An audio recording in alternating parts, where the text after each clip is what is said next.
Hi, I'm JD, and today what we're going to be doing is we're going to be cubing this polynomial. This is x minus 3, and that whole thing is being cubed. That's what that number is, 3. So if you would, pause the video and see if you can try to do this one here. Alright, there's two ways to do this problem. One way is a long way, and I'll show you that one first. If I have 2 cubes, that is 2 times 2 times 2. Right? You just multiply it by itself 3 times. So you can do that here. So you have x minus 3, parentheses, x minus 3, and then x minus 3 again. Now, what you want to do when you have 3 of them, you just want to do 2 at a time. So you do these 2 first. It doesn't matter, you're multiplying, but you have to do 2 at a time. You can't do all 3 at once. Unless you're a super genius, which I'm not. So anyways, you take this, this, you FOIL, right? So you get x squared, or let me say distribute. So you distribute the x here, and the x is 3. You do the same thing with the negative 3. And so that's x times x, which is x squared, minus 3x minus 3x, right? I do this, then I have that this is this right here, negative 3 times x, and then I have negative 3 times negative 3, which is plus 9. Now I'm going to have to distribute again, but when I distribute, before I distribute, it would be easier if I simplify this first. Easier. Why? Because I'll have less terms to distribute. Now, if you want, you can keep it like this and still distribute, you get the same answer. So you have x squared minus 6x plus 9, parentheses x minus 3. And then you just distribute. So you're going to take the x squared and distribute the x squared to the negative 3, and you do the same thing with the negative 6x, right? Distribute to each of those, and you do the same thing with the 9. Now, what you're going to get is a whole lot of terms, a lot of them. So you have x squared times x, which is x cubed, x squared times a negative 3, which is a negative 3x squared. Do the same thing with the negative 6x. Negative 6x times x gives you a negative 6x squared. Negative 6x times a negative 3 gives you a positive 18x. Then you have the 9. 9 times x is 9x. And then you have 9 times a negative 3, which is a 27. Now, since I'm taking 3 terms and I'm multiplying it by 2 terms, that should be a total of 6 terms altogether. Unsimplified. 1, 2, 3, 4, 5, 6. That's an easy way to check to see if you have all the terms.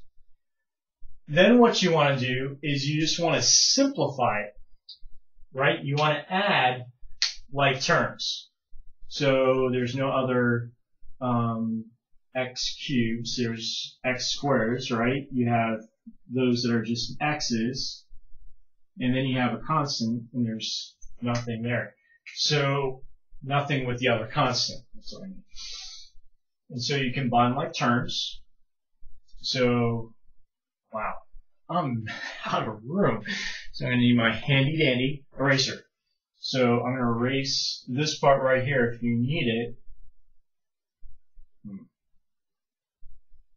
Yeah, I'm going to erase both these lines right here. If you need it, just pause the video and write that down. Right.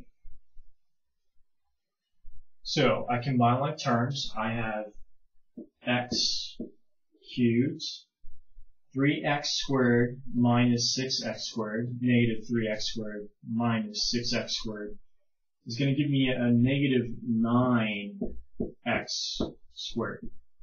Watch those signs. And then you add both of these here. 18x plus 9x gives you what? Right, 27x.